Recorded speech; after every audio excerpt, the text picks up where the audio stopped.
ಹೋಗ್ತಿರ್ತಾನೆ ಬರ್ತಿರ್ತಾನೆ ಅಂತ ಯಾರಿಗೂ ಕಲ್ಪನೆ ಇರ್ಲಿಲ್ಲ.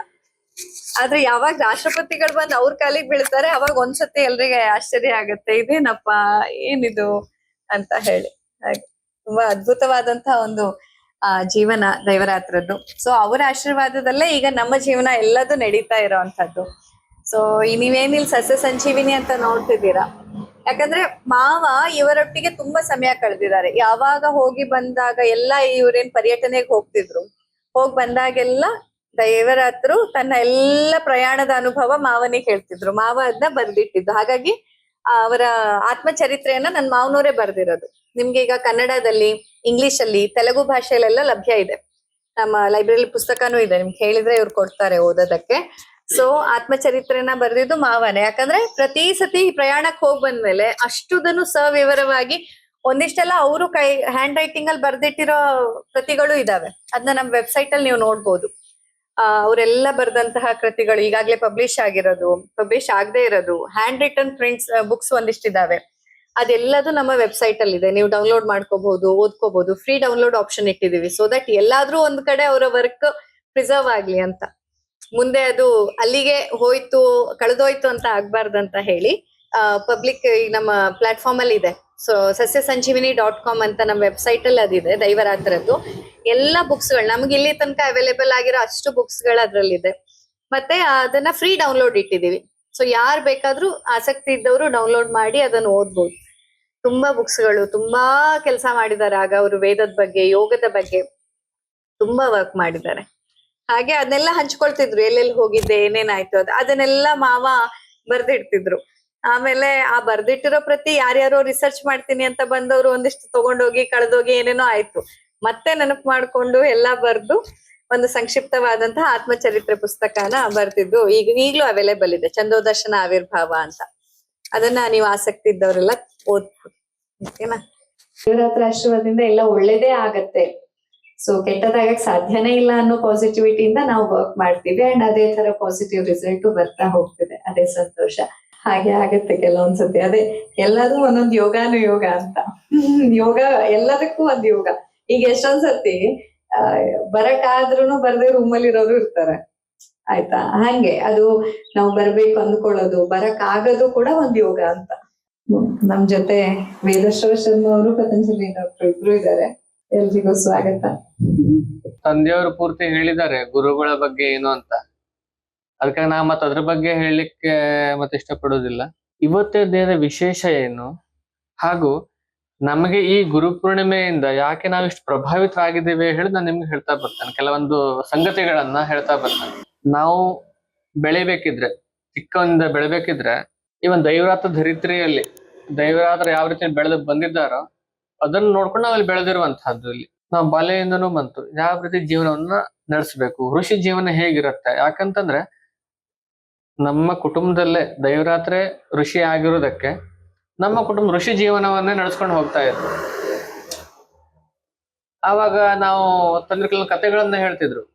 ದೈವರಾತ್ರು ಹೋಗಿ ಬಂದಾಗ ಕೆಲ ಸಂಗತಿಗಳನ್ನ ಹೇಳ್ತಿದ್ರು. ನಿಜವಾಗ್ಲೂ ಸಾಧ್ಯ ಉಂಟಾ ಹೇಳಿ ನಮ್ಗೆ ಅನಿಸ್ತಿತ್ತು. ನಾವು ಆಯುರ್ವೇದ ಪುಸ್ತಕ ಓದ್ಬೇಕು ನಮ್ಗೆ ಹಾಗೆ ಆಚಾರ್ಯರು ಹಿಂಗೆ ಹೇಳಿದ್ರು, ಸುಶ್ರುತರು ಹಿಂಗೆ ಹೇಳಿದ್ದಾರೆ, ಇದೆಲ್ಲ ಸಾಧ್ಯ ಉಂಟಾ ಹೇಳಿ.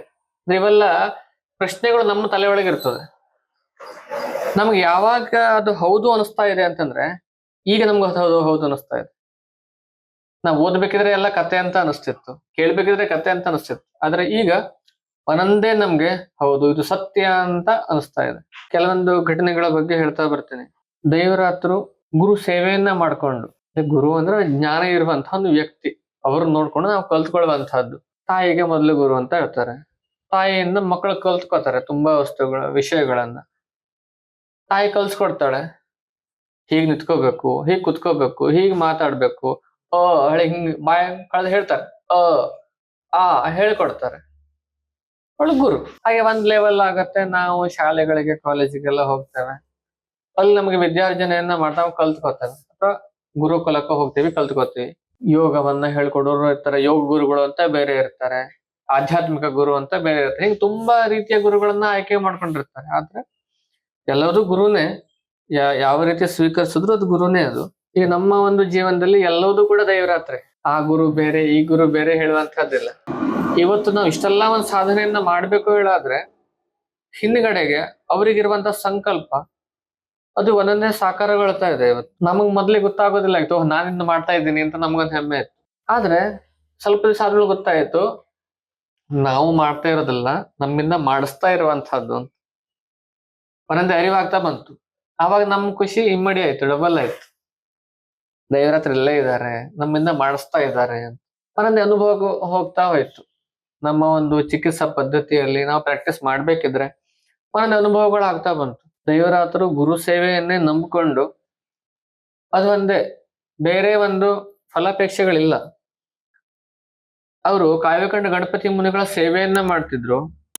ಅವ್ರಿಗೆ ಬಟ್ಟೆ ತೊಳ್ಕೊಳ್ಳೋದು, ಅವ್ರಿಗೆ ಅಡುಗೆ ಮಾಡ್ಕೊಡೋದು, ಮನೆ ಸುತ್ತಲೂ ಸಗಣಿ ಹಾಕಿ ಸಾರಿಸೋದು, ರಂಗೋಲಿ ಹಾಕೋದು, ಅವ್ರಿಗೆ ಕಷಾಯವನ್ನ ಮಾಡ್ಕೊಡೋದು. ಇಲ್ಲಿ ಸೇವೆ ಅಷ್ಟೇ, ಯಾವುದೇ ಅಪೇಕ್ಷೆ ಹೇಳುವಂಥದ್ದೇ ಇಲ್ಲ. ಅವ್ರು ಕೇಳ್ತಿದ್ರಂತೆ ದೇವರ ಹತ್ರ, ನೀವ್ ಯಾವ್ದ್ರ ಬಗ್ಗೆ ಕಲ್ಸ್ಕೊಡ್ಬೇಕು ಅಂತ. ಸಕಲ ಶಾಸ್ತ್ರವನ್ನು ತಿಳಿದಂತವ್ರು ಅವರು, ಶ್ರುತಧರ. ಒಂದ್ಸತಿ ಕೇಳಿದ್ರೆ ಸಾಕು, ಎಲ್ಲಾ ವಿದ್ಯೆಗಳು ಗೊತ್ತುಂಟು, ಯಾವ್ದು ಇಲ್ಲ ಅಂತಿಲ್ಲ. 100 ಜನ ವಿದ್ಯಾರ್ಥಿಗಳು ಹತ್ರ ಕಲೀಲಿಕ್ಕೆ ಅಂತ ಬರ್ತಿದ್ರು ಕಾವ್ಯಕಂಡ ಗಣಪತಿ ಮುನಿಗಳ ಹತ್ರ. ದೇವರ ಹತ್ರ ಇಲ್ಲ, ನನಗೇನು ನಿಮ್ಮ ಹತ್ರ ಕಲಿಯೋ ಉದ್ದೇಶ ಬಂದೇ ಇಲ್ಲ ಇಲ್ಲಿಗೆ, ನಿಮ್ಮ ಸೇವೆಯನ್ನ ಮಾಡ್ಕೊಂಡು ನಿಮ್ ಜೊತೆಗೆ ಇರ್ಬೇಕು ಇಷ್ಟೇ. ಅಂದ್ರೆ ಸೇವೆಗಾಗಿ ಸೇವೆ ಅಂತ ಅವ್ರು ಹೇಳ್ತಾರೆ. ಯಾವುದೇ ಒಂದು ಈ ಕೆಲವೊಬ್ರು ಇರ್ತಾರೆ, ಈಗ ಸೇವೆ ಅಂತಂದ್ರೆ ಒಂದು ಅಪೇಕ್ಷೆಗಳು ಇರ್ತದೆ, 1% ಆದ್ರೂ ಇರ್ತದೆ. ಅದು ಸೇವೆನೇ, ಸೇವೆ ಅಲ್ಲ ಅಂತಲ್ಲ, ಅದು ಒಂದ್ ರೀತಿಯ ಸೇವೆ. ಸಮಾಜ ಸೇವೆ ಮಾಡ್ಕೊಂಡಿರ್ತಾರೆ, ಏನೋ ಒಂದು ಹಣ ಸಿಗತ್ತೆ ಅವರಿಗೆ, ಅದು ಕೂಡ ಸೇವಾ ಮನೋಭಾವನೆ. ಜೀವನ ನಡಿಬೇಕಲ್ಲ, ಅದು ಸೇವೆನೆ. ಆದ್ರೆ ಈಗ ನೋಡಿ, ದುಡ್ಡು ಕೊಟ್ರು ಸೇವೆ ಮಾಡ್ರು ಸಿಗ್ತಾರ? ಶುಶ್ರೂಷೆ ಮಾಡ್ತಾರೆ. ಏನೋ ಒಬ್ಬನಿಗೆ ಏನೋ ಒಂದು ಗಾಯ ಆಗಿರತ್ತೆ, ಅದನ್ನ ಡ್ರೆಸ್ಸಿಂಗ್ ಮಾಡ್ಬೇಕಾಗಿರತ್ತೆ. ಎಷ್ಟು ಜನ ಸ್ಟಾಫ್ ಮುಂದ್ ಬರ್ತಾರೆ, ನರ್ಸಿಂಗ್ ಸ್ಟಾಫ್. ಆ ಸ್ಮೆಲ್ ನೋಡ್ಕೊಂಡೆ ಸೇವೆನೇ ಅಲ್ವಾ ಮಾಡ್ತಾ ಇರುವಂತಹದ್ದು. ಎಷ್ಟೋ ಜನ ಬೆಡ್ ರಿಡನ್ ಹಾಕೊಂಡು ಮಲ್ಕೊಂಡಿರ್ತಾರೆ, ನರ್ಸಿಂಗ್ಗೆ ಕಲ್ತಿರ್ಬೇಕು ಅಂತಿಲ್ಲ. ಕೆಲವರು ವಾಲಂಟಿಯರ್ಲಿ ಚಿಕಿತ್ಸೆಯನ್ನ ಮಾಡ್ತಾರೆ, ಅದನ್ನ ಕ್ಲೀನ್ ಮಾಡ್ತಾರೆ, ಅದು ಸೇವೆ ಅಲ್ವಾ? ಅವ್ರ ಖುಷಿಯಿಂದ 500 ರೂಪಾಯಿ 1000 ರೂಪಾಯಿ ಕೊಡ್ತಾ ತಕೊಂಡ್ ಹೋಗ್ತಾರೆ. ಬೆಲೆ ಕಟ್ಲಿಕ್ಕೆ ಸಾಧ್ಯ ಇಲ್ಲ, ಅದು ಕೂಡ ಸೇವೆನೆ. ಸೇವೆ ಅಂತಂದ್ರೆ ದೊಡ್ಡ ಇಲ್ದೆ ಮಾಡ್ಬೇಕು ಹೇಳುವಂತಹದ್ದಲ್ಲ, ಆದ್ರೆ ಆ ಒಂದು ಮನೋಭಾವ ಹೇಳುವಂತಹದ್ದು ಇರ್ಬೇಕು. ಇಲ್ಲಿ ಬ್ರಹ್ಮರ್ಷಿ ದೈವರಾತ್ರಿಗೆ ಆ 1 ರೂಪಾಯಿಗೂ ಅಪೇಕ್ಷೆ ಇಲ್ಲಾಗಿತ್ತು, ತಾಂತ ಕಲ್ತ್ಕೊಳ್ಬೇಕು ಹೇಳುವಂತಹದ್ದು ಅಪೇಕ್ಷೆ ಇಲ್ಲಾಗಿತ್ತು. ಯಾವುದೇ ಒಂದು ಇವರಿಂದ ಗಳಿಸ್ಕೊಳ್ಬೇಕು ಏನೂ ಇಲ್ಲ, ಅವರ ಜೊತೆಗೆ ಇರ್ಬೇಕು, ಅವ್ರ ಜೊತೆ ಸಮಯವನ್ನ ಕಳಿಬೇಕು, ಅದೇ ಅವ್ರಿಗೆ ಖುಷಿ, ಮನಸ್ಸಿಗೆ ಖುಷಿ ಕೊಡುವಂತಹದ್ದು. ಹೀಗೆ ಅವ್ರ ಜೊತೆಗೆ ಇರ್ತಾರೆ, ಅವ್ರನ್ನ ಗುರುಗಳಾಗಿ ಸ್ವೀಕರಿಸ್ತಾರೆ. ಹಾಗೆ ಹೇಮೆ ಮಹಾರಾಜರು, ವಾಸುದೇವ ಸರಸ್ವತಿ ಅವ್ರ ಜೊತೆಗೆ ಇರ್ತಾರೆ, ಯೋಗವನ್ನ ಕಲ್ತ್ಕೋತಾರೆ ಅವ್ರ ಜೊತೆಗೆ ಇದ್ಕೊಂಡು. ನಂತರ ರಮಣ ಮಹರ್ಷಿಗಳ ಜೊತೆಗೆ ಇರ್ತಾರೆ, ಅವ್ರ ಕೆಲವೊಂದು ವಿಷಯಗಳನ್ನ ಕಲ್ತ್ಕೋತಾರೆ. ಸಂತ ರಾಮದಾಸ್ ಅವ್ರ ಜೊತೆಗೆ ಇರ್ತಾರೆ, ಅವ್ರ ಕೆಲವು ವಿಷಯಗಳನ್ನ ಕಲ್ತ್ಕೋತಾರೆ. ಹೀಗೆ ಒಬ್ಬೊಬ್ಬತ್ರ ಒಂದೊಂದನ್ನ ಕಲ್ತ್ಕೊಳ್ತಾ ಅವರು ಮಂದ ದರ್ಶನವನ್ನ ಪಡಿತಾರೆ. ಅವ್ರಿಗೆ ಎಷ್ಟು ವಯಸ್ಸು? ಬರೀ 25 ವಯಸ್ಸು ಅವರಿಗೆ. ಅವ್ರ 25ನೇ ವಯಸ್ಸಿನಲ್ಲಿ ಅವರು ಮಂತ್ರ ದರ್ಶನವನ್ನ ಪಡಿತಾರೆ. ಅದಕ್ಕಿಂತ ಮುಂಚೆ ಅವರು ಮನೆಯನ್ನ ಬಿಟ್ಟು ಹೋಗ್ತಾರೆ. ಅವರು 6ನೇ 7ನೇ ವಯಸ್ಸಿಗೆ ಮನೆ ಬಿಟ್ಟು ಹೋದ್ರು, ದೇಶ ಪರ್ಯಟನೆ ಮಾಡಿದ್ರು, ಎಷ್ಟೆಷ್ಟೋ ಒಂದು ಗುರುಗಳ ಜೊತೆ ಉಳಿದ್ರು, ಚಾತುರ್ಮಾಸವನ್ನ ಕೈಗೊಂಡ್ರು ಅವರು. ಅವರ 17, 18, 19 ವಯಸ್ಸಿನಲ್ಲಿ ಉತ್ತರ ಭಾರತಕ್ಕೆ ಹೋಗಿ ಪಂಚಗವ್ಯ ವ್ರತಾಚರಣೆಯನ್ನ ಮಾಡಿದ್ರು. ಇಡೀ ಚಾತುರ್ಮಾಸನ ಬರೀ ಪಂಚಗವ್ಯದಲ್ಲಿ ಕಳೆದ್ರು. ಇನ್ನು ಮಂತ್ರದರ್ಶನಕ್ಕಿಂತ ಮುಂಚೆ ಇದು ಮಂತ್ರದರ್ಶನ 25ನೇ ವಯಸ್ಸಿಗೆ. ಅಂದ್ರೆ ಅವರ ಒಂದು ಮನಸ್ಸಲ್ಲಿರೋ ಭಾವನೆ ಹೇಗಿತ್ತು ಅಂತಂದ್ರೆ, ನಾನು ಆರ್ಷ ಪರಂಪರೆ ಮೂಲಕ ಋಷಿ ಜೀವನವನ್ನ ಮಾಡ್ಬೇಕು, ಸರಳ ಜೀವನ ಇರ್ಬೇಕು, ಯಾವುದೇ ಆಡಂಬರಗಳು ಇರಬಾರ್ದು,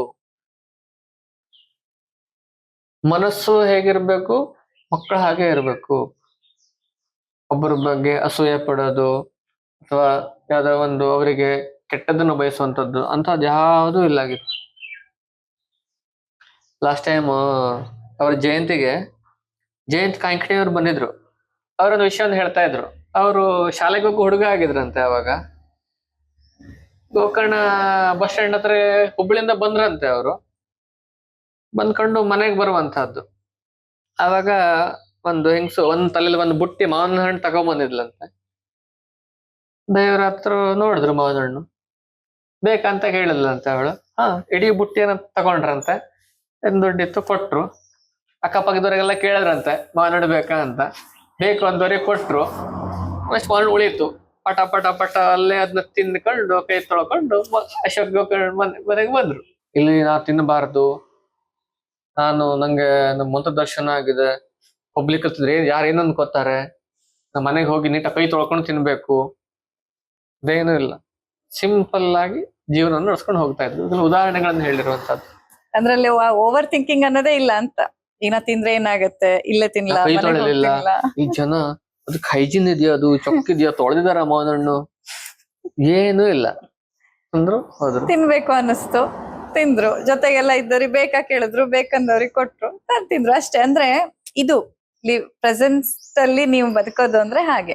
ಹಿಂದೆ ಮುಂದೆ ಯೋಚನೆ ಇಲ್ಲ. ಈ ಕ್ಷಣದಲ್ಲಿ ಏನು ಇವರು ಪ್ರವಚನಕ್ಕೆ ಹೋಗ್ತಿದ್ರು, ಯಾರೋ ದುಡ್ಡುಗಳನ್ನೆಲ್ಲ ಕೊಡ್ತಿದ್ರು, ಒಂದ್ ಜೋಳಿಗೆ ಇತ್ತು, ಜೋಳಿಗೆ ದುಡ್ಡು ಹಾಕ್ತಿದ್ರು, ಮನೆಗೆ ಬರ್ತಿದ್ರು. ಕೆಲವೊಬ್ರು ದುಡ್ಡು ಕೇಳ್ತಿದ್ರು, ನಂಗೆ ಸಹಾಯ ಬೇಕಿತ್ತು ಅಂತ.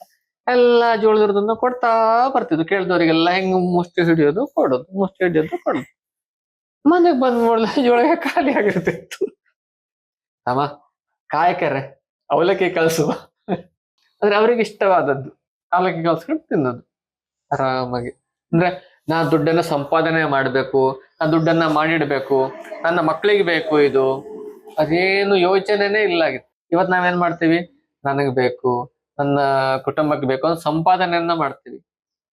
ಅದಕ್ಕೆ ಕೆಲವೊಬ್ಬರು ನಮ್ಮ ಕುಟುಂಬದಲ್ಲಿ ಅವ್ರ ಬಗ್ಗೆ ಹೇಳ್ತಾ ಇರ್ತಾರೆ, ನಮ್ಮಪ್ಪ ನಮ್ಗೇನ್ ಮಾಡಿದ್ದ, ನಮ್ಮಪ್ಪ ನಮ್ಗೇನ್ ಕಲ್ಸಿದ್ದ, ಮಕ್ಕಳಿಗೆ ಎಜುಕೇಶನ್ ಅನ್ನು ಕೊಡಿಸ್ಲಿಲ್ಲ ಅವರು, ಹೀಗೆಲ್ಲ ಕೆಲವೊಬ್ಬರ ಅಭಿಪ್ರಾಯ ಇದೆ. ಆದರೆ ಇವತ್ ನಾನು ಹೇಳೋದೇನು ಅಂತಂದ್ರೆ, ಅವರ ಮನಸ್ಸಿನಲ್ಲಿ ಏನಿದೆ ಅಂತಂದ್ರೆ ನಮ್ಮ ಕುಟುಂಬ ಎಲ್ಲರಿಗೂ ಒಳ್ಳೇದಾಗ್ಬೇಕು ಅಂತಾನೆ ಇದೆ, ಕೆಟ್ಟದಾಗ್ಬೇಕು ಅಂತ ಅವ್ರ ಮನ್ಸಲ್ಲಿ ಇಲ್ಲ. ಅದಕ್ಕಾಗಿ ಪ್ರತಿಯೊಬ್ರು ಕೂಡ ಈಗ ಚೆನ್ನಾಗಿದ್ದಾರೆ, ಯಾರೋ ಕೂಡ ತೊಂದರ್ಲಿಲ್ಲ, ಯಾರೋ ಕೂಡ ಕಷ್ಟದಲ್ಲಿಲ್ಲ, ಎಲ್ಲರೂ ವೆಲ್ ಟು ಡೂ ಇದ್ದಾರೆ, ಚೆನ್ನಾಗಿ ಮಾಡ್ಕೊಂಡು ಹೋಗ್ತಾ ಇದ್ದಾರೆ. ಇವತ್ತು ನಾವು ಒಂದು 0ಇಂದ -ಇಂದ ಇವತ್ತು ಇಷ್ಟ ಸಾಧನೆ ಮಾಡಿದೀವಿ ಅಂತಂದ್ರೆ ಅದಕ್ಕೆ ಬ್ರಹ್ಮರ್ಷಿ ದೇವರ ಹತ್ರ ಆಶೀರ್ವಾದನೇ ಕಾರಣ. ಇಷ್ಟೆಲ್ಲ ರೋಗಿಗಳು ಚಿಕಿತ್ಸೆಗೆ ಬರ್ತಾ ಇರ್ತಾರೆ, ಎಲ್ಲೂ ಆರಾಮ ಆಗದೆ ಇರೋದಿಲ್ಲ, ಆರಾಮ ಆಗತ್ತೆ ಅಂತಂದ್ರೆ ಅವರ ಒಂದು ಹಿತ ಆಶೀರ್ವಾದನೇ ಕಾರಣ. ಇಲ್ಲ ಅಂತಂದ್ರೆ ಸಾಧ್ಯ ಇಲ್ಲ ಆಗಿತ್ತು. ಎಷ್ಟೋ ಸಲ ನಮ್ಗೆ ಹೇಳ್ತಾ ಇರ್ತಾರೆ, ಈ ಚಿಕಿತ್ಸೆ ಮಾಡೋದು ಬೇಡ ಆಗಿತ್ತು, ಹಾಗೆ ಕಳಿಸ್ಬೇಕಿತ್ತು ಹೇಳಿ ಕೆಲವೊಬ್ರು ಹೇಳ್ತಾ ಇರ್ತಾರೆ ನಮ್ಗೆ, ಇದು ಕಷ್ಟ ಇದೆ ಅಂತ ಅನ್ಸತ್ತೆ.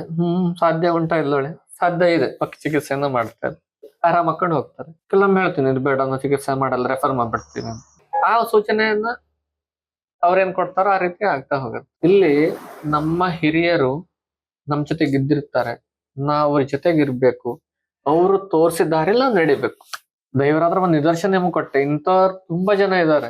ಯಾವಾಗ ನಮ್ಮ ಒಂದು ಧರ್ಮ, ಈ ಒಂದು ವೇದಗಳು ಇವೆಲ್ಲ ದೂರ ಆಗ್ತಾ ಹೋಗತ್ತೆ, ನಮ್ಮ ಕಣ್ಣಿಂದ ಸುಳ್ಳು ಅಂತ ಹೇಳಲಿಕ್ಕೆ ಪ್ರಾರಂಭವಾಗತ್ತೆ, ಆವಾಗಿಂತ ಪುರುಷರು ಬಂದು ಇಲ್ಲ ಇದು ಸತ್ಯ ಅಂತ ತೋರಿಸ್ಕೊಡ್ತಾರೆ.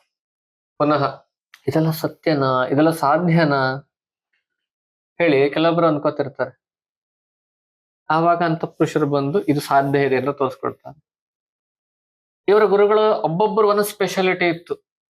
ಕಾವ್ಯಕರ್ಣ ಗಣಪತಿ ಮುಂದೆ ಬೆಳೆದು ಅವರು ಒಂದ್ಸಲ ಕೇಳಿದ್ರೆ ಸಾಕು ತಿರುಮುರುಗ ಹೇಳ್ತಿದ್ರು ಅವರು ವೇದಗಳನ್ನೆಲ್ಲ. ಗೋಕರ್ಣಕ್ಕೆ ಬಂದಾಗ ಅವರು ಕಾವ್ಯಕರ್ಣ ಗಣಪತಿ ಮುನಿಗಳು ಋಗ್ವೇದ ಪುಸ್ತಕ ತಗೋತಾರೆ, ಅದನ್ನ ಒಂದು ವಾರ ಕೂಡಿ ಅಧ್ಯಯನ ಮಾಡ್ತಾರೆ.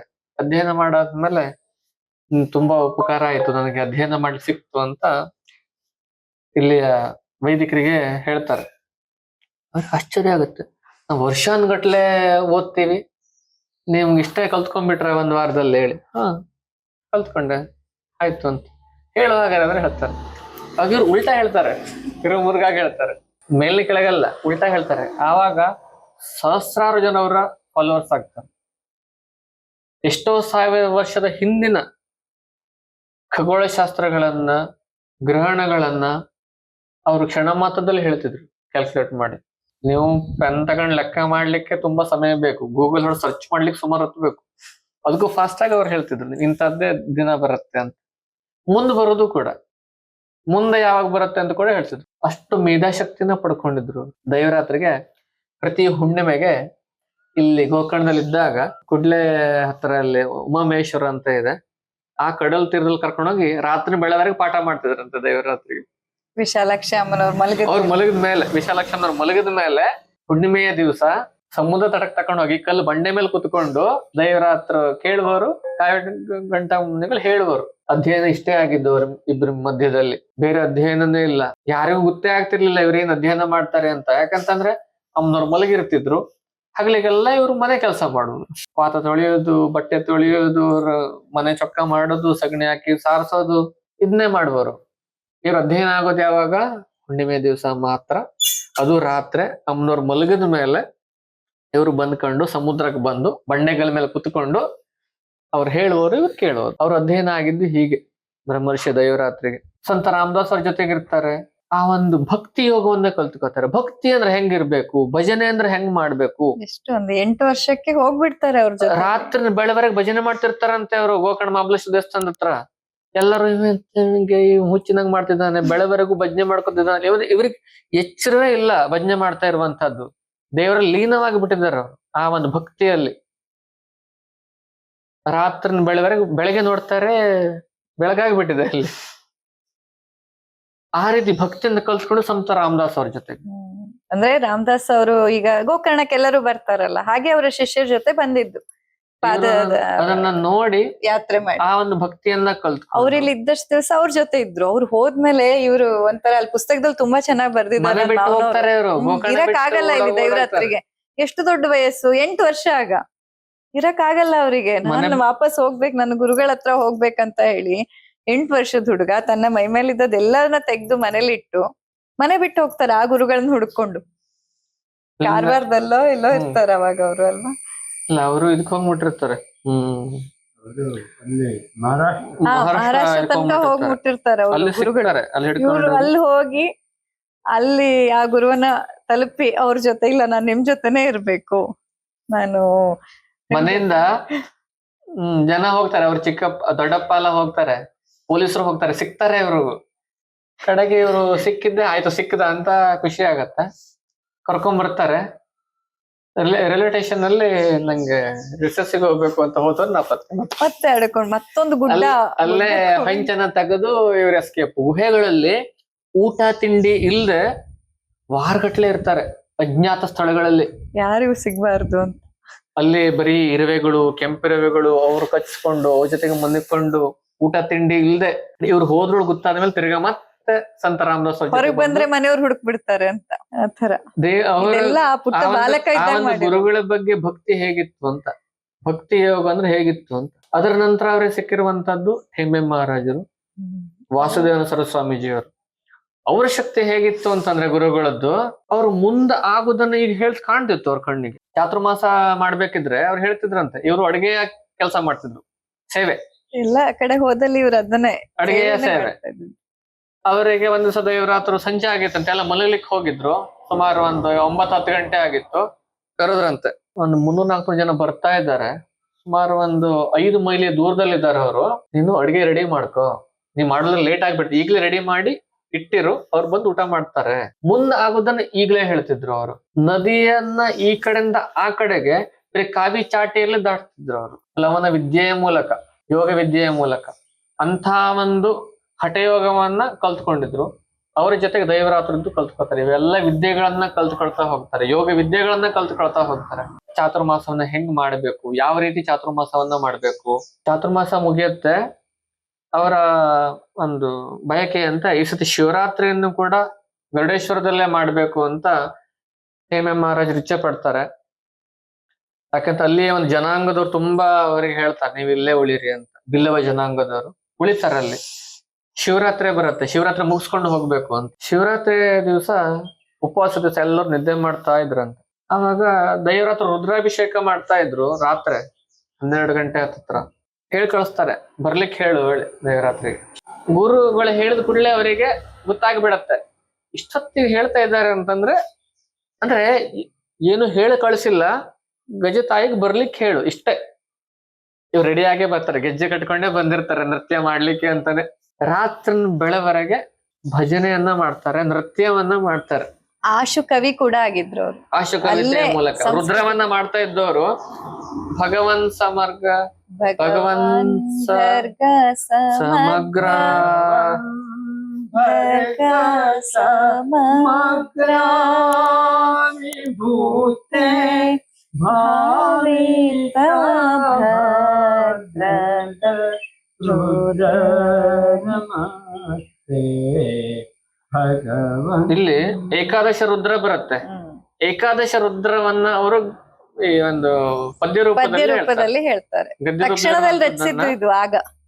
ಇದು ಅವರಿಗೆ ಬಾಯಲ್ಲಿ ಬಂದಿರುವಂತದ್ದು. ಭಜನೆಯನ್ನ ಮಾಡ್ಬೇಕು. ಅವರಿನ್ನೂ ಸಂಸ್ಕೃತ ಇದು ಯಾವ್ದು ಏನೂ ಕಲ್ತಿಲ್ಲ, ಸಂಸ್ಕೃತ ಕಲಿಯದೆ. ಮಂತ್ರದರ್ಶನವೂ ಆಗಿಲ್ಲ. ಇದೆಲ್ಲ ಅದಕ್ಕಿಂತ ಮುಂಚಿನ ಕಥೆಗಳು. ಮಂತ್ರದರ್ಶನಕ್ಕಿಂತ ಮುಂಚೆದು. ಆವಾಗ ಲಾಸ್ಟಿಗೆ ಹೋಗ್ಬೇಕಿದ್ರೆ ಹೇಮೆ ಮಹಾರಾಜರ ಒಂದು ಭಾಷೆ ತಗೋತಾರೆ. ಅವ್ರಿಗೆ ಮುಂದಾಗೋದು ಗೊತ್ತಾಗ್ತಿತ್ತು.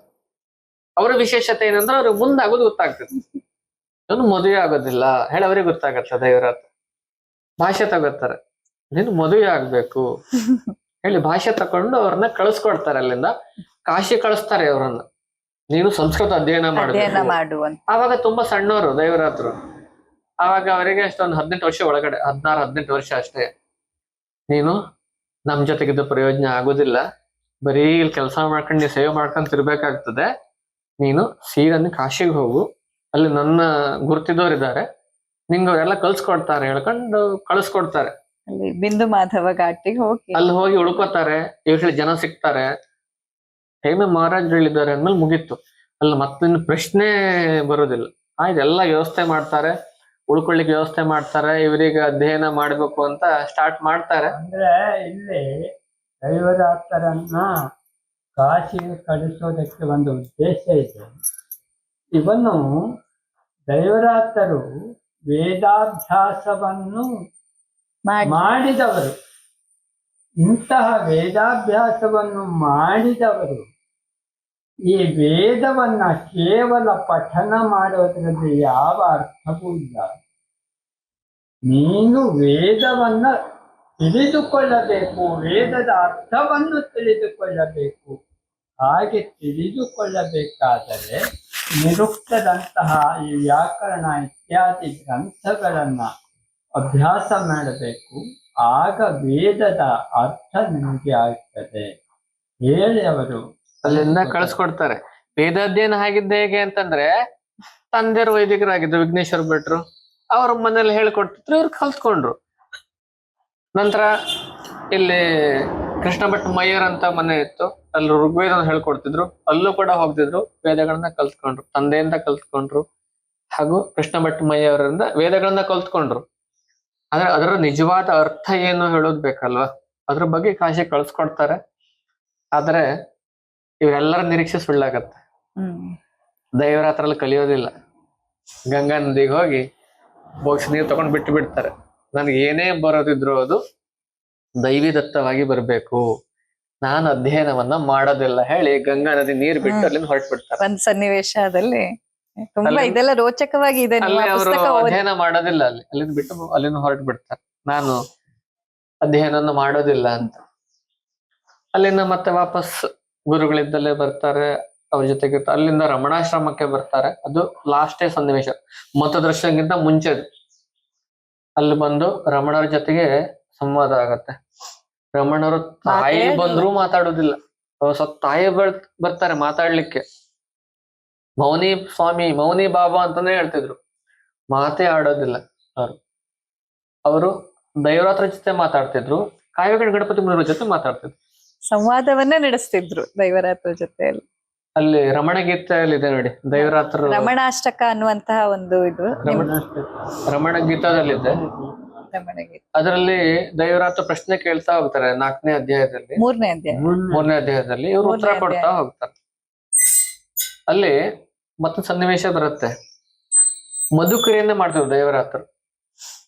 ಮಧುಕರಿಯ ಮೂಲಕ ಅವರು ಆಹಾರ ಸೇವನೆ ಮಾಡೋದಾಗಿತ್ತು. ದಿವಸ ತಿರುವಣ್ಣಾಮಲೆ ಮೇಲ್ಗಡೆ ಗುಡ್ಡದಿಂದ ಊರಿಗೆ ಬಂದು ಮಧುಕರಿಯನ್ನ ಮಾಡ್ಕೊಂಡು ಹೋಗಿ ವಾಪಸ್ ರಮಣರಿದ್ದಲ್ಲಿಗೆ ಹೋಗಿ ಅವರಿಗೆ ಅರ್ಧವನ್ನ ಕೊಟ್ಟು ಇವ್ರ ಅರ್ಧವನ್ನು ಊಟ ಮಾಡ್ತಿದ್ರು.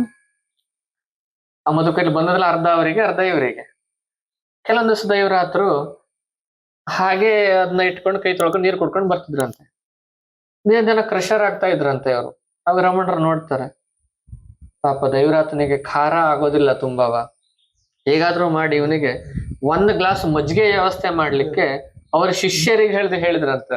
ಅಲ್ಲಿ ದಿವಸ ದೈವರಾತನಿಗೆ 1 ಗ್ಲಾಸ್ ಮಜ್ಜಿಗೆ ವ್ಯವಸ್ಥೆ ಮಾಡಿ ಅವನಿಗೆ ಅಂತ. ಆಮೇಲೆ ಹೇಗೆ ಅಂತಂದ್ರೆ ಇವ್ರು ಮಧುಕರಿ ಬರ್ತಾರೆ ಅಂತಂದ್ರೆ ಉಪ್ಪು ಹುಳಿ ಖಾರ ಮಸಾಲೆ ಹಾಕದೇ ಇರುವಂತಹ ಆಹಾರವನ್ನ ಮಾಡಿ ಕಾಯ್ತಿರ್ತಿದ್ರಂತೆ ಅಲ್ಲಿಯ ಮಹಿಳೆಯರು. ಇವತ್ ನಮ್ಮನೆಗ್ ಬರ್ಲಿ ಇವ್ರು, ಇವತ್ ನಮ್ಮನೆಗ್ ಬರ್ಲಿ. ಯಾಕಂದ್ರೆ ಅದು 3 ಮನೆನೋ 5 ಮನೆನೋ ಹಾಗೆ 3 ಮನೆ ಕೇಳ್ತಾರೆ, ಭೌತಿ ಭಿಕ್ಷಾಂದೇಹಿ ಅಂತ. 1ನೇ ಮನೇಲಿ ಸಿಕ್ಕಿದ್ರೆ ಮುಗೀತು, ಅಲ್ಲಿಂದ ಹೋಗ್ತಾರೆ. ಇಲ್ಲ 3 ಮನೆ ಕೊಟ್ಟಿಲ್ಲ ಅಂತಂದ್ರೆ ಉಪವಾಸ ಇರ್ತಾರೆ ಅವ್ರು, ಯಾವ್ದು ಮತ್ತೆ ಆಹಾರವನ್ನು ತಗೊಳ್ಳೋದಿಲ್ಲ. ಆವಾಗ ಗೊತ್ತಾಗತ್ತೆ ಅಲ್ಲಿ ಊರ್ನವರಿಗೆ ಇವ್ರು ಬರ್ತಾರೆ ಅಂತ. ಅದಕ್ಕಾಗಿ ಇವರಿಗೆ ಚಪ್ಪೆದನ್ನ ಮಾಡಿಡ್ತಿದ್ರಂತೆ, ಖಾರ ಇಲ್ಲದೆ ಇರುವಂತಹದ್ದು. ಹೀಗೆ ಸಂವಾದ ನಡೆಯುತ್ತೆ. ಅಲ್ಲೇ ಇದ್ದಾಗ ಕಾವ್ಯಕಂಠ ಗಣಪತಿ ಮುನಿ ಉಮಾಸಹಸ್ರ ಪುಸ್ತಕವನ್ನ ಬರ್ಲಿಕ್ಕೆ ಸಂಕಲ್ಪ ಮಾಡ್ಕೋತಾರೆ. 500 ಶ್ಲೋಕವನ್ನ ಅಲ್ಲೇ ಬರೀತಾರೆ ಅವರು. ರಮಣಾಶ್ರಮದಲ್ಲಿ ಉಮಾಸಹಸ್ರದಲ್ಲಿ 1000 ಶ್ಲೋಕದಲ್ಲಿ 500 ಶ್ಲೋಕವನ್ನ ತಿರುವಣ್ಣಾಮಲೆಯಲ್ಲಿ ಕುತ್ಕೊಂಡು ಬರೀತಾರೆ. ರಮಣ ಹೇಳಿದನ್ನು ಬರ್ಕೊಳ್ತಾ ಹೋಗ್ತಾರೆ. ಉಳಿದ 5 ಶ್ಲೋಕವನ್ನ ಗೋಕರ್ಣಕ್ಕೆ ಬಂದ್ಕೊಂಡು ಬರೀತಾರೆ 1000 ಶ್ಲೋಕದಲ್ಲಿ. ಇದೆಲ್ಲ ಮುಗಿಯತ್ತೆ. ಅಲ್ಲಿ ರಮಣ ಜೊತೆಗಿದ್ರು, ಸಂವಾದ ಆಗತ್ತೆ, ಎಲ್ಲದೂ ಮುಗಿಯತ್ತೆ. ಎಲ್ಲ ಮುಗಿದ್ಮೇಲೆ ಅಲ್ಲಿಂದ ಹೊರಡ್ಬೇಕಿದ್ರೆ ನವರಾತ್ರಿ ಹತ್ರ ಬಂತು. ಹಾಗೆ ಹಾದಿ ಮೇಲೆ ನವರಾತ್ರಿ ಬಂದಿರೋದ್ರಿಂದ ರಮಣ್ರೆ ಹೇಳಿರ್ತಾರೆ ನೀವು ಅಲ್ಲಿ ಪಡೈವೀಡಿಗೆ ಹೋಗಿ ಅಂತ. ದೇವಿಯ ಗಣಪತಿ ಮುನಿ. ಒಂದು ದೇವಸ್ಥಾನ ಸಿಗತ್ತೆ ಅಲ್ಲಿ ರೇಣುಕಾಂಬ ರೇಣುಕಾಂಬ ಕ್ಷೇತ್ರದಲ್ಲಿ, ಪಡವೆಟ್ಟದಲ್ಲಿ. ಅಲ್ಲೇ ಉಳ್ಕೋತಾರೆ. ನವರಾತ್ರಿ ತುಂಬಾ ಚೆನ್ನಾಗಿ ಸಾಂಗವಾಗಿ ನೆರವೇರುತ್ತೆ. ಇವರಿಗೆ ನವರಾತ್ರಿ ಮುಗಿಯುವಾಗ 9ನೇ 10ನೇ ದಿನ ಮಂತ್ರ ದರ್ಶನ ಪ್ರಾರಂಭವಾಗತ್ತೆ. ಅಲ್ಲಿ ಹೀಗೆ ಕಂಬಗಳಿತ್ತಂತೆ. ನಾವು ಹೋಗಿ ನೋಡಿದಾಗ ನಮ್ಮ ಕಂಬ ಕಾಣ್ಲಿಲ್ಲ. ಅಲ್ಲಿ ತುಂಬಾ ಈಗ ಅಲ್ಟ್ರೇಷನ್ ಮಾಡಿದ್ದಾರೆ, ತುಂಬಾ ಚೆನ್ನಾಗಿ ಮಾಡಿದ್ದಾರೆ ದೇವಸ್ಥಾನ. ಆಗ ಸಣ್ಣ ಒಂದು ದೇವಾಲಯ ಆಗಿತ್ತು ಅದು ಅವಾಗ ಅವರಿದ್ದಾಗ. ಒಂದು ಕಂಬದ ಹತ್ರ ವಿಶಾಲಕ್ಷಣರು ಕೂತಿದ್ರು, ಮತ್ತೊಂದು ಕಂಬನ ಹತ್ರ ಕಾವ್ಯಕಂಠ ಗಣಪತಿ ಮುನಿಗಳು ಕೂತಿದ್ರು, ಈಗ ಮತ್ತೊಂದು ಕಂಬನ ಹತ್ರ ದೈವರ ಹತ್ರ ಕೂತಿದ್ರಂತೆ. ಧ್ಯಾನ ಮಾಡ್ಲಿಕ್ಕೆ ಕುಂತಿದ್ರು. ಇಬ್ಬರದು ಮುಗೀತು, ಸಂಧ್ಯಾವಂದನೆ ಮಾಡಿ ಎಲ್ಲ ಮುಗೀತು. ಕಾವ್ಯಕಂಠ ಗಣಪತಿ ಮುನಿಗಳು ಎದ್ಕೋತಾರೆ. ಆತ ದೈವರ ಹತ್ರ ಎದ್ಕೊಂಡಿರ್ಲಿಲ್ಲ, ಏನೋ ಮಾತಾಡ್ತಾ ಇದ್ದ.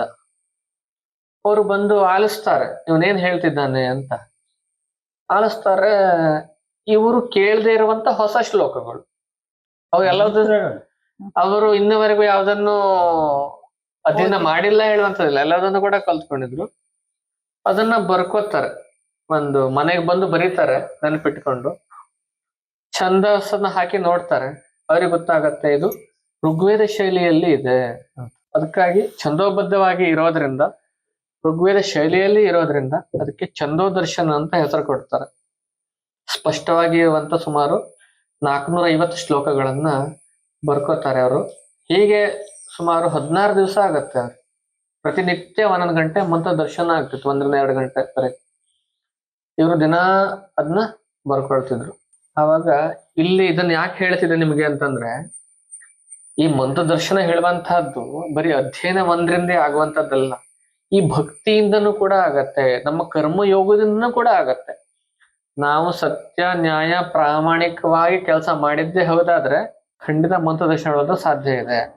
ಬರೀ ಅಧ್ಯಯನ ಮಾಡ್ಕೊಂಡಷ್ಟೇ ಮಂತ್ರ ದರ್ಶನ ಆಗ್ಬೇಕು ಅಂತ ಇಲ್ಲ.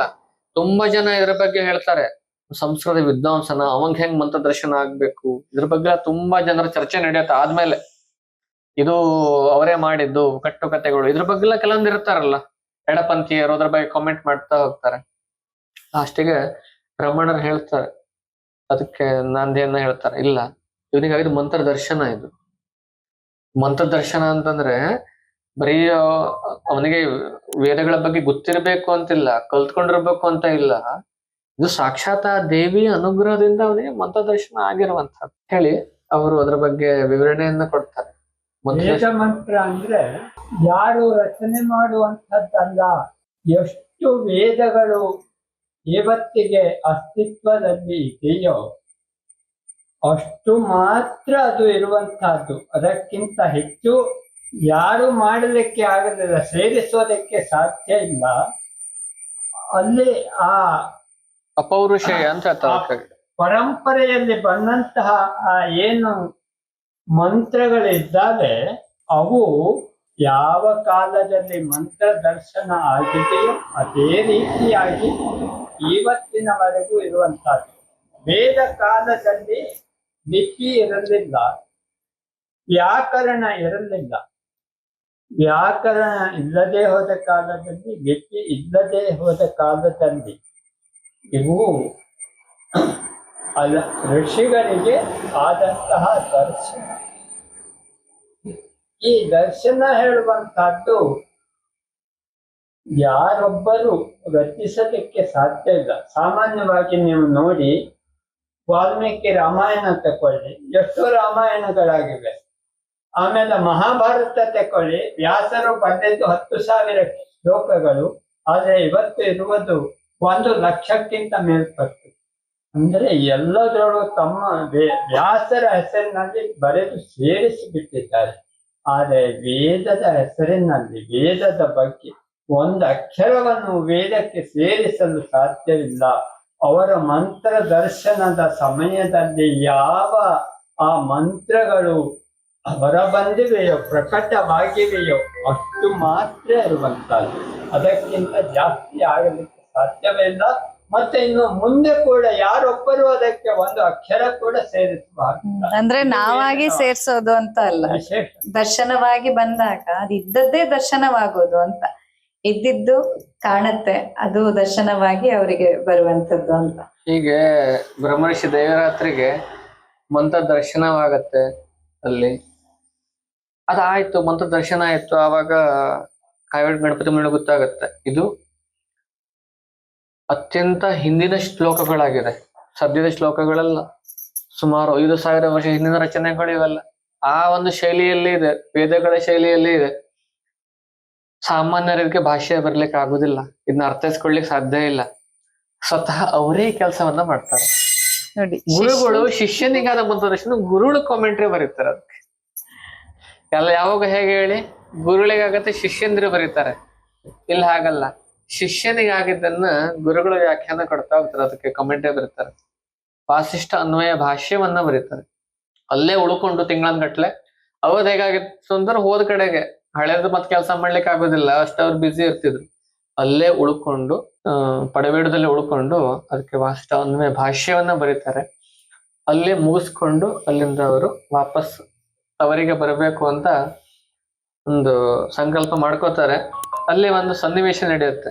ಬರೋಕ್ಕಿಂತ ಮುಂಚೆ ದಿವಸ ದೈವರತ್ರ ಏನ್ ಮಾಡ್ತಿದ್ರು ಅಂತಂದ್ರೆ, ಬೆಳಗ್ಗೆ ಎಲ್ಲ ಕೆಲಸವನ್ನು ಮುಗಿಸಿ ಆಕಳನ್ನೆಲ್ಲ ತಗೊಂಡು ಬೆಟ್ಟಕ್ಕೆ ಹೋಗ್ತಿದ್ರು ಪಡಬೇಡುದಲ್ಲಿ.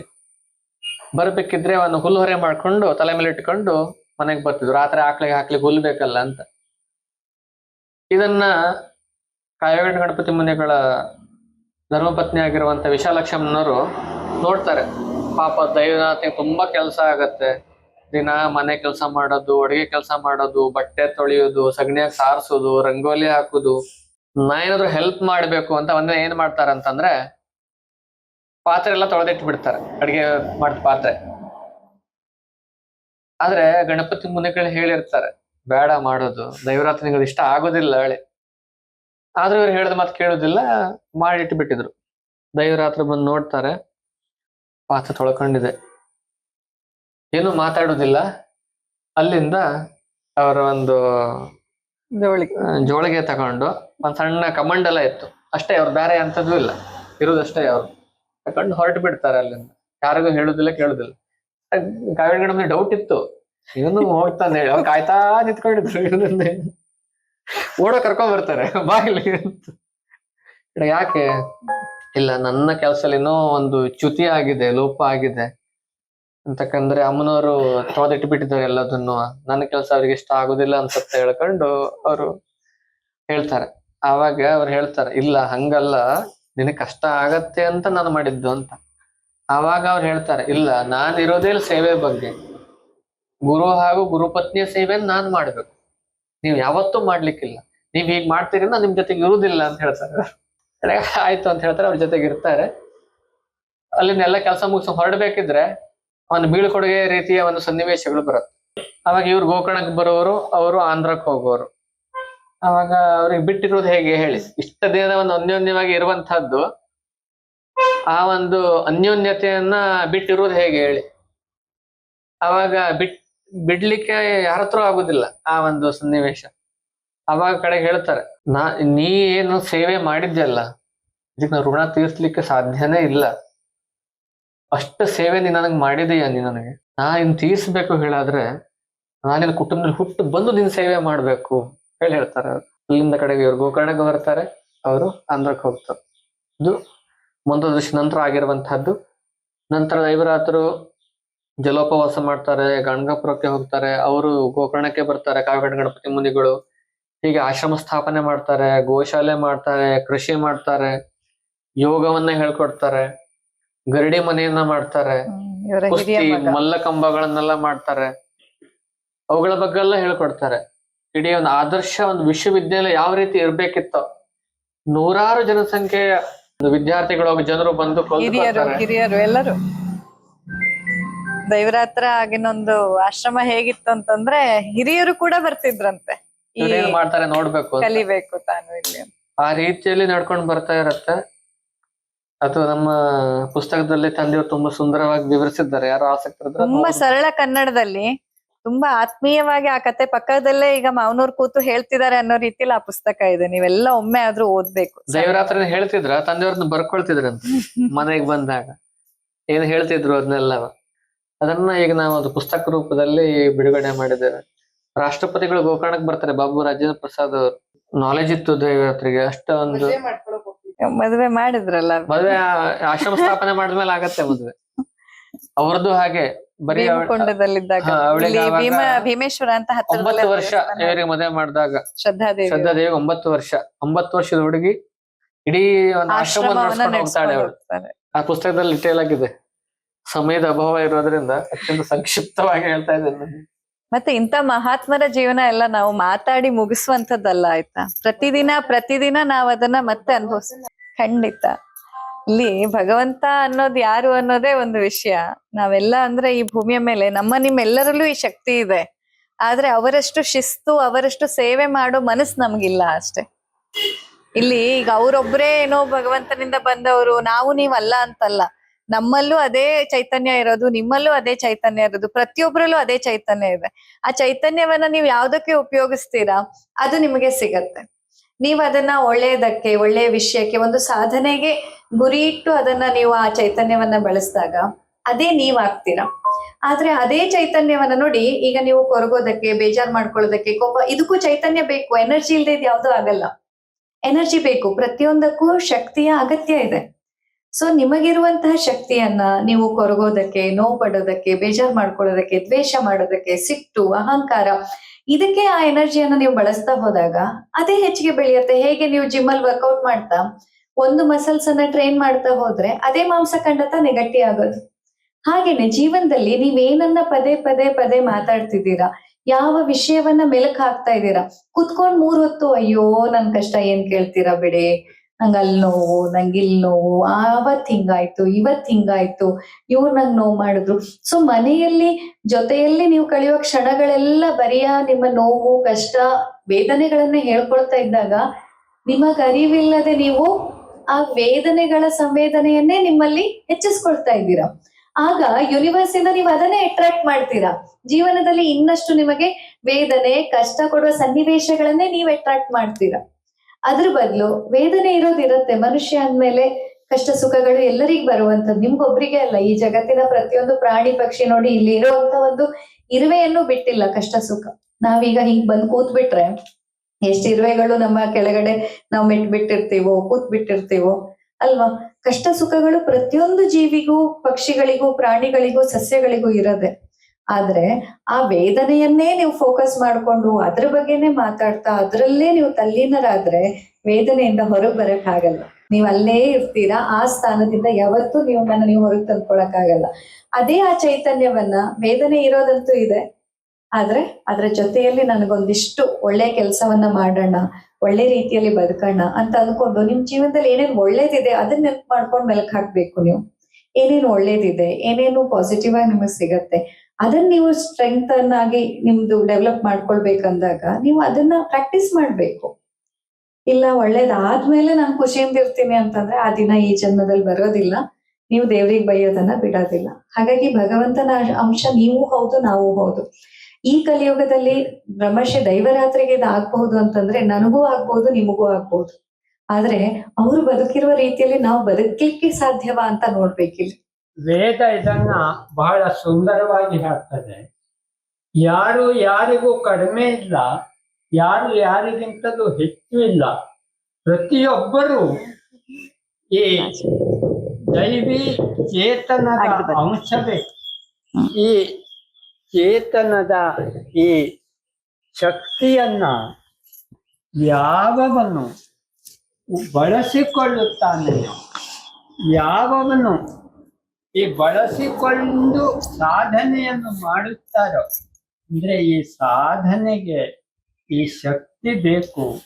ಈ ಶಕ್ತಿಯನ್ನ ನಾವು ಧ್ಯಾನದ ಮೂಲಕ, ಅಂದ್ರೆ ತಪಸ್ಸು ಅಂದ್ರೆ ಪ್ರಯತ್ನ, ತಪಸ್ಸು ಅಂದ್ರೆ ಪ್ರಯತ್ನ. ಈ ಪ್ರಯತ್ನದ ಮೂಲಕ ನಾವು ಈ ಜ್ಞಾನವನ್ನ ಪಡೆದುಕೊಳ್ಳಬೇಕು. ನಮ್ಮ ಈ ವ್ಯಕ್ತಿತ್ವವನ್ನ ರೂಪಿಸಿಕೊಳ್ಳಬೇಕು. ಈ ಒಂದು ವ್ಯಕ್ತಿತ್ವ ಅಂದ್ರೆ ಇಲ್ಲಿ ಆ ವ್ಯಕ್ತಿತ್ವ ಹೇಳುವಂತಹದ್ದು ನಾವು ಬೆಳೆಸಿಕೊಳ್ಳುವಂಥದ್ದು, ಯಾರು ಬೆಳೆಸಿ ಕೊಡುವಂಥದ್ದಲ್ಲ. ಯಾವನೋ ಒಬ್ಬನು ನಿಮ್ಮ ವ್ಯಕ್ತಿತ್ವವನ್ನು ರೂಪಿಸುವಂತಲ್ಲ. ಅಂದ್ರೆ ಇಲ್ಲಿ ತಾಯಿ ಜೀವಶಿಲ್ಪಿ, ಗುರು ಅಂದ್ರೆ ಪ್ರಕೃತಿ ಜ್ಞಾನದ ಶಿಲ್ಪಿ, ನಾವು ನಮ್ಮ ಜೀವನದ ಶಿಲ್ಪಿ ಆಗಬೇಕು ಅಂತ ವೇದ ಹೇಳ್ತದೆ. ನಮೋ ಮಹಾದ್ಭ್ಯೋ ನಮೋ ಅರ್ಭಕೇಭ್ಯೋ ನಮೋ ಯುವಾಭ್ಯೋ ನಮ ಆಶಿನೇಭ್ಯಾಹ. ಇಲ್ಲಿ ಎಷ್ಟು ಸುಂದರವಾಗಿ ಹೇಳ್ತಾರೆ ಅಂದರೆ, ನಾವು ಮಹನೀಯರನ್ನು ಅಂದರೆ ಜ್ಞಾನಿಗಳನ್ನು ಗೌರವಿಸಬೇಕು. ಒಂದು ಮಗು ಶಿಶುವನ್ನ ಗೌರವಿಸೋಣ, ಅದೇ ರೀತಿ ಯುವಕರನ್ನ ಗೌರವಿಸೋಣ. ಹೀಗೆ ಈ ವ್ಯಕ್ತಿತ್ವ ಹೇಳುವಂಥದ್ದು ಯಾರು ಅಂದ್ರೆ ಶಿಶು ಅಥವಾ ಒಂದು ಮಹನೀಯರು ಅಥವಾ ಒಂದು ಯುವಕ, ಹೀಗೆ ಇಲ್ಲಿ ಯಾವ ತಾರತಮ್ಯ ಇಲ್ಲ. ಇಲ್ಲಿ ಅವರ ಸಾಧನೆ, ಈ ಸಾಧನೆಯನ್ನು ಯಾವನು ಮಾಡುತ್ತಾನೆಯೋ ಅವನ ವ್ಯಕ್ತಿತ್ವ ಬೆಳೆದಿರುತ್ತದೆ, ಬೆಳೆಸಿಕೊಳ್ಳಬೇಕು. ಇಲ್ಲಿ ನಾವು ಒಂದು ನಮ್ಮ ಆರೋಗ್ಯದ ವಿಷಯವನ್ನೇ ತಕೊಳ್ಳಿ.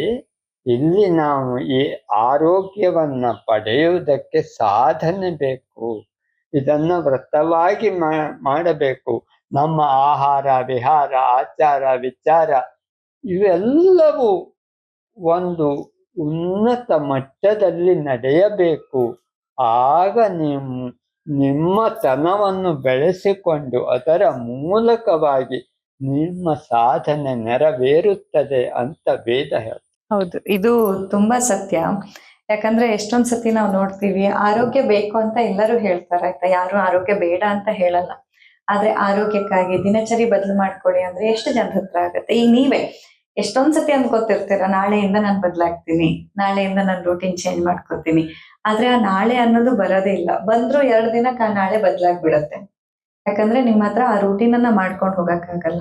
ಎಷ್ಟೊಂದ್ ಸತಿ ಗೊತ್ತು ನಮ್ಗೆಲ್ಲ, ಈ ಆಹಾರಗಳು, ಇದು ಪ್ರೊಸೆಸ್ಡ್ ಫುಡ್ಗಳು, ಇದರಿಂದ ಎಷ್ಟು ಕಷ್ಟ ಆಗತ್ತೆ, ಅತಿಯಾಗಿ ತಿನ್ನೋದ್ರಿಂದ ಏನ್ ತೊಂದರೆ ಆಗತ್ತೆ ನಿಮ್ಮೆಲ್ಲರಿಗೂ ಗೊತ್ತಿದ್ರೂ ಸಹ ಅದನ್ನ ನಾವು ಮಿತಿ ಮೀರಿ ಒಮ್ಮೊಮ್ಮೆ ಬಳಸ್ಬಿಡ್ತೀವಿ. ಅನಿವಾರ್ಯ ಅಂತ ಅಂದ್ಕೊಂಡು ನಾವು ಅದನ್ನ ಬಳಕೆ ಮಾಡ್ತೀವಿ. ಹಾಗಾಗಿ ನಮ್ಮ ಆರೋಗ್ಯ ಅನ್ನುವಂಥದ್ದು ನಮ್ಗೆ ಸಿಗ್ಬೇಕಂದಾಗ ದಿನಚರಿ ಬದಲಾಗ್ಬೇಕು, ಆಹಾರ ಪದ್ಧತಿ ಬದಲಾಗ್ಬೇಕು, ಮಾನಸಿಕ ಭಾವನೆಗಳನ್ನ ನಾವು ಬದಲು ಮಾಡ್ಕೊಳ್ಬೇಕು.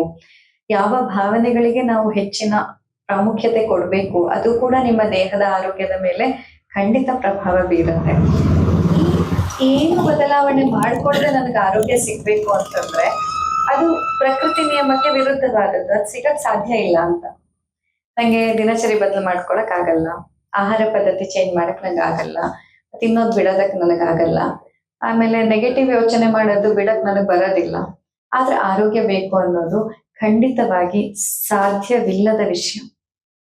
ಈಗ ಈ ಪಂಚಕರ್ಮ ಚಿಕಿತ್ಸೆ ಆದ್ರೂ ಏನನ್ ಮಾಡುತ್ತೆ, ನಿಮ್ಮೊಳಗೆ ಈ ಭಾವನೆಗಳನ್ನ ಬದಲಾಯಿಸೋ ಪ್ರಯತ್ನ ಮಾಡುತ್ತೆ. ನಿಮ್ಮಲ್ಲಿ ಪಾಸಿಟಿವಿಟಿಯನ್ನ ತುಂಬಲಿಕ್ಕೆ, ಹಾಗೆ ನಿಮ್ಮಲ್ಲಿ ದೇಹದ ಜೀವಕೋಶಗಳಲ್ಲಿ ಅವುಗಳ ಕಾರ್ಯಕ್ಷಮತೆಯನ್ನ ಹೆಚ್ಚಿಸ್ಲಿಕ್ಕೆ ಈ ಚಿಕಿತ್ಸೆ ಸಹಾಯ ಮಾಡುತ್ತೆ. ಆರೋಗ್ಯ ಅನ್ನೋದು ನೀವೇ ಉತ್ಪತ್ತಿ ಮಾಡ್ಕೊಳ್ಳೋದು. ಹೇಗೆ ಅಂತಂದ್ರೆ ಈ ಪಂಚಕರ್ಮ ಅನ್ನುವಂಥದ್ದು ನಿಮ್ಗೆ ರೆಡಿಮೇಡ್ ಫುಡ್ ಡೆಲಿವರಿ ಸಿಸ್ಟಮ್ ತರ ಅಲ್ಲ ಇದು. ಇದು ನಿಮ್ಗೆ ಕುಕಿಂಗ್ ಕ್ಲಾಸ್ ಇದ್ದ ಹಾಗೆ. ಈಗ ಒಬ್ಬ ವ್ಯಕ್ತಿ ಹಸಿವೆ ಅಂತ ಅಂದಾಗ ನಾನು ಒಂದು ಊಟ ಪಾರ್ಸಲ್ ಕಳ್ಸಿದ್ರೆ ಅವತ್ತೊಂದೇ ದಿನದ ಹಸಿವು ನೀಗತ್ತೆ. ಆದ್ರೆ ಮತ್ತೆ ನಾಳೆ ನಾನು ಪಾರ್ಸಲ್ ಕಳ್ಸಿಲ್ಲ ಅಂತಂದ್ರೆ ಅವ್ನು ಹಸಿವೆಲ್ಲೇ ಇರ್ತಾನೆ. ಅದೇ ಆ ವ್ಯಕ್ತಿಗೆ ನಾನು ಅಡಿಗೆ ಮಾಡೋದ್ ಹೇಳ್ಕೊಟ್ರೆ, ಅಡಿಗೆಗೆ ಬೇಕಾದಂತಹ ಸ್ಕಿಲ್ಸ್ ಅನ್ನ ಮತ್ತೆ ಏನ್ ಬೇಕು ಅಡಿಗೆಗೆ ಅದನ್ನ ನಾನು ಕೊಟ್ರೆ, ಅವನು ತಾನು ಸ್ವತಃ ಅಡಿಗೆ ಮಾಡೋದ್ರಲ್ಲಿ ಸಿದ್ಧನಾಗ್ತಾನೆ. ಯಾವತ್ತೂ ಕೂಡ ನಾನು ಊಟ ಕಳಿಸದೇ ಇದ್ರು ಅವ್ನ ಹಸಿವೆಯಿಂದ ಇರೋದಿಲ್ಲ. ಅದೇ ತನಗೆ ಅಡಿಗೆಗೆ ಬೇಕಾದ ವಸ್ತುಗಳನ್ನ ಹೇಗೆ ನಾನು ಖರೀದಿ ಮಾಡ್ಬೇಕು, ಆ ಖರೀದಿ ಮಾಡ್ಲಿಕ್ಕೆ ತಾನೇನ್ ಕೆಲಸ ಮಾಡ್ಬೇಕು, ಆ ಕೆಲಸ ನೀವು ಹೇಳ್ಕೊಟ್ರೆ ಜೀವನ ಪೂರ್ತಿ ಅವನು ತನ್ನ ಕಿರಾಣಿಯನ್ನ ತಾನು ದುಡಿದು ಅದನ್ನ ಗಳಿಸಿ ತಾನು ಅಡಿಗೆ ಮಾಡಿ ತಾನು ಬದುಕ್ತಾನೆ. ಸೊ ಪಂಚಕರ್ಮ ಅಂದ್ರೆ ಇದನ್ನೇ ಮಾಡೋದು. ಈಗ ನಿಮ್ಗೆ ಸಿಂಟಮ್ಯಾಟಿಕ್ ಇಲ್ಲ ಅಂತ ಅಂದ್ರೆ ಏನ್ ಹೇಳಿ, ಜಸ್ಟ್ ನಿಮ್ಗೆ ದಿನ ಕೊರಿಯರ್ ಕೊಡೋದು, ಒಂದು ಪಾರ್ಸಲ್ ಕೊಡೋದು, ಹಶ್ವಾಗಿದೆ ಅಂತ ಗೊತ್ತಿನ್ನು ಹೊಟ್ಟೆ ತುಂಬತ್ತೆ. ಎಲ್ಲಿಯ ತನಕ? ಆ ಆಹಾರ ಜೀರ್ಣ ಆಗೋ ತನಕ. ಮತ್ತೆ ಅದೇ ಸ್ಥಿತಿ, ಯಥಾಸ್ಥಿತಿ. ಆದ್ರೆ ಈ ಪಂಚಕರ್ಮ ಅನ್ನುವಂಥದ್ದು ಏನ್ ಮಾಡುತ್ತೆ ಅಂತಂದ್ರೆ ನಿಮ್ಮ ಆಹಾರ ನೀವೇ ಮಾಡ್ಕೊಳ್ಳೋ ಹಾಗೆ, ನಿಮ್ಮ ಆರೋಗ್ಯ ನೀವೇ ಗಳಿಸೋ ರೀತಿಯಲ್ಲಿ, ನಿಮ್ಮ ದೇಹ ತಾನಾಗಿ ಆರೋಗ್ಯವನ್ನ ಪಡ್ಕೊಳ್ಳೋ ರೀತಿಯಲ್ಲಿ ಇದು ನಿಮ್ಮನ್ನ ಸಿದ್ಧಪಡಿಸುತ್ತೆ. ಸೊ ಬ್ರಹ್ಮರ್ಷಿ ದೇವರಾತ್ರ ಸನ್ನಿಧಿಯಲ್ಲಿ ನೀವೆಲ್ಲರೂ ಈ ಒಂದು ಗುರು ಪೂರ್ಣಿಮೆಯನ್ನ ಆಚರಣೆ ಮಾಡಿದ್ದು, ಅವರ ಬದುಕನ್ನ ಮೆಲುಕು ಹಾಕಿದ್ದು ಇಲ್ಲಿಗೆ ನಿಲ್ಬಾರ್ದು. ಪ್ರತಿನಿತ್ಯ ನಾವು ಅವರಾಗ್ಬೇಕು ಅಂತ. ಗುರು ಅಂತ ಅಂದಾಗ ಗುರುತ್ವ ಹೆವಿ ಅನ್ನೋದನ್ನ ನೀವು ಕೇಳಿರ್ಬೋದು. ಗುರು ಅನ್ನುವ ಶಕ್ತಿ ಅಷ್ಟು ತೂಕದ್ದು. ಆ ತೂಕದ ಶಕ್ತಿಯನ್ನ ನಾವು ಮರಿಬಾರ್ದು ಅಂತ ಸದಾಕಾಲ ನೆನಪಲ್ಲಿ ಇಟ್ಕೊಳ್ಬೇಕು. ನೀವು ಬದುಕುವ ರೀತಿ ನೀತಿಗಳಲ್ಲಿ ಪ್ರತಿ ದಿನದಲ್ಲಿ ನಾವು ನಮ್ಮ ಕಷ್ಟ, ತೊಂದರೆ, ನೋವುಗಳಲ್ಲಿ ಎಷ್ಟು ಮುಳುಗೋಗ್ಬಿಡ್ತೀವಿ ಅಂತಂದ್ರೆ, ಜಗತ್ತು ಅಂದ್ರೆ ನಾನೊಬ್ಳೆ, ನನ್ನ ಸುತ್ತಲೇ ಈ ಜಗತ್ತಿಡೀ ತಿರುಗ್ತಾ ಇದೆ, ಅಯ್ಯೋ ನಾನು ನೋವಲ್ಲಿದ್ದೀನಿ ಅಂದ್ರೆ ಇದ್ರೆ ಆಯ್ತು ಬಿಡಿ, ಏನಾಗತ್ತೆ, ನೀವೊಬ್ರು ನೋವಲ್ಲಿದ್ರೆ ಏನಾಗತ್ತೆ? ಈ ಭೂಮಿಲಿ ಏನು ಬಿದ್ದೋಗಲ್ಲ ನಿಮ್ಮೊಬ್ಬರ ನೋವಿಂದಾಗಿ.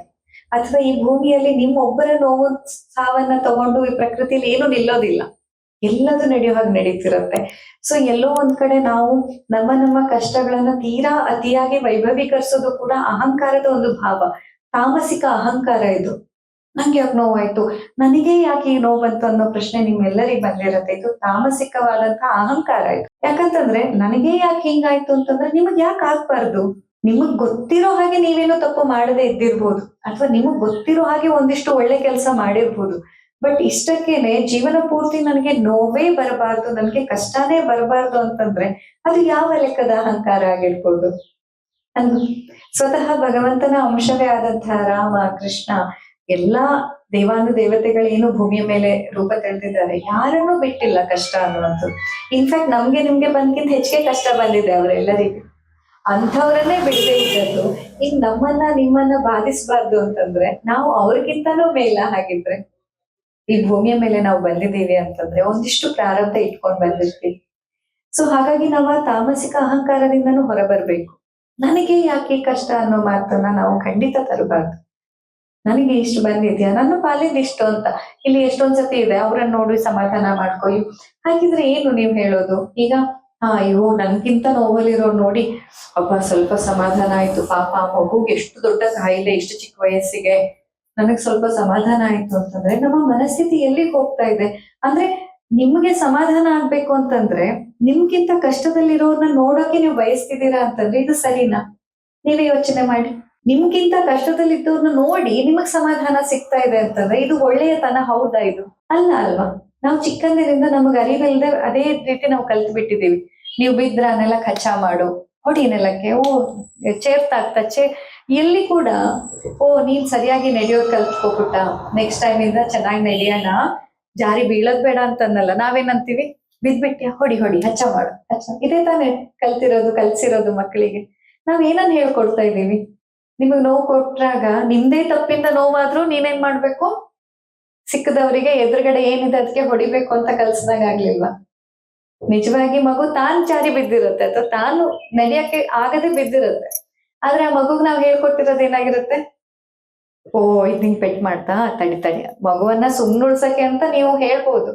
ಆದ್ರೆ ಇದು ಸರಿಯಾದ ರೀತಿನ ಭಾವನೆಗಳಿದ್ದು ಖಂಡಿತ ಅಲ್ಲ. ಅದ್ರ ಬದಲು ನಾವು ಚೆನ್ನಾಗಿ ನಡೆಯೋಣ, ಸರಿಯಾಗಿ ನಡೆಯೋಣ, ನೆಕ್ಸ್ಟ್ ಟೈಮ್ ನೋಡ್ಕೊಂಡು ಇರೋಣ, ಕಾಳಜಿ ಮಾಡೋಣ, ನಾವು ಇನ್ನು ಮತ್ತೆ ಬೀಳೋದ್ ಬೇಡ, ಈ ರೀತಿ ಪಾಠ ಆಗ್ಬೇಕಲ್ವಾ?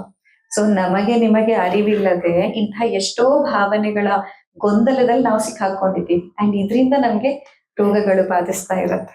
ಹಾಗೆ ಇವತ್ತಿನ ಈ ಒಂದು ಗುರು ಪೂರ್ಣಿಮೆಯ ದಿನ ನಾವು ನೀವೆಲ್ಲ ಸಂಕಲ್ಪ ಮಾಡ್ಕೊಳ್ಳೋಣ. ನಾವೆಲ್ಲರೂ ಕೇವಲ ಒಂದೇ ಬ್ರಹ್ಮರ್ಷಿ ದೈವರಾತ್ರ ಅಲ್ಲ, ನಾವೆಲ್ಲ ಒಬ್ಬೊಬ್ರು ದೈವರಾತ್ರ ಹಾಗೆ ರೆಡಿ ಆಗ್ಬೇಕು. ನಾವೇ ಅವರಾಗ್ಬೇಕು. ಅವರ ಒಂದೊಂದು ಅಂಶನಾದ್ರೂ ನಮ್ಮೊಳಗೆ ಬರೋ ರೀತಿ ನಾವು ಪ್ರಯತ್ನ ಮಾಡ್ಬೇಕು. ಆಗ್ತೀವೋ ಬಿಡ್ತೀವೋ ನಂತರದ ಮಾತು, ಆದ್ರೆ ಆಗುವಂತಹ ಪ್ರಯತ್ನ ನಾವು ನೀವೆಲ್ಲರೂ ಮಾಡ್ಬೇಕು. ದೈವರಾತ್ರು ಅವರೊಬ್ರು ದೈವರಾತ್ರಿ ಇದ್ರು ಕತೆ ಹೇಳೋದ್ರಿಂದ ಏನು ಉಪಯೋಗ ಇಲ್ಲ. ನೀವು ಅವರಾಗ್ಬೇಕು. ಆಗ ನಾವು ನಿಜಕ್ಕೂ ಅವರಿಗೆ ಗೌರವ ಕೊಟ್ಟಂಗಾಗತ್ತೆ. ಧನ್ಯವಾದ. ಈಗ ಆರತಿಯನ್ನ ಮಾಡೋಣ.